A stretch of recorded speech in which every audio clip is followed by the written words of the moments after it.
ఈరోజు మీ అందరికీ తెలుసు, ఇక్కడ విప్పుగా బాధ్యతలు ప్రభుత్వం అప్పచెప్పడం జరిగింది.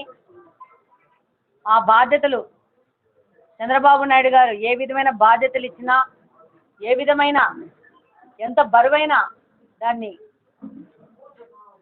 పూర్తి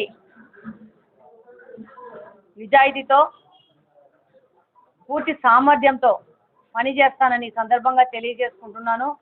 ఆయన నా మీద నమ్మకంతో పార్టీ అధ్యక్షులు శ్రీనివాస్ రెడ్డి గారి ఆశీస్సులతో ఈ పదవి ఇవ్వడం ఆనందం వ్యక్తం చేస్తున్నాను. అలాగనే ఈ పదవిని కడప నియోజకవర్గ అభివృద్ధి కోసం సంపూర్ణంగా వాడుతానని సందర్భంగా తెలియజేస్తున్నాను.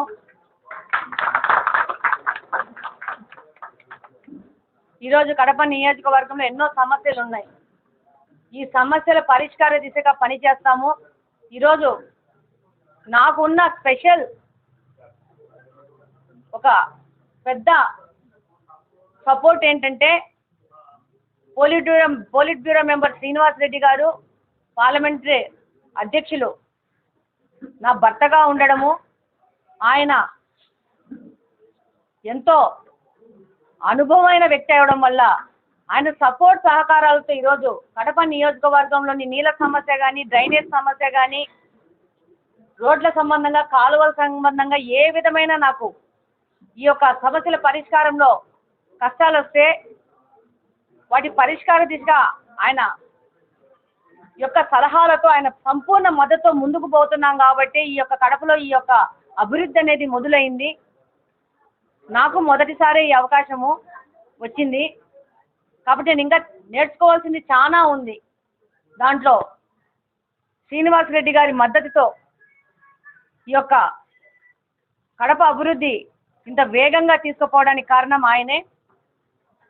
గత పాలకుల నిర్లక్ష్యం వలన, వాళ్ళ యొక్క స్వార్థ ప్రయోజనాల మీద వాళ్ళు ఏకాగ్రత పెట్టడం వలన కడప అనేది ఎన్నో సమస్యలతో అతలాకుతలమవుతోంది. ఇందులో భాగం త్రాగునీటి సమస్య. ఈ సమస్య కోసము నేను కానీ, మీరు ప్రేమగా పిలుచుకునే వాసన్న కానీ పూర్తిగా మనస వాచ కర్మన నిమగ్నమై ఉన్నాము. ఈ యొక్క ప్రభుత్వ కాలంలోనే ఈ కడప నియోజకవర్గానికి నీళ్ళ సమస్య తీర్చే విధంగా పోరాటం చేస్తానని మరొకసారి తెలియజేసుకుంటున్నాను.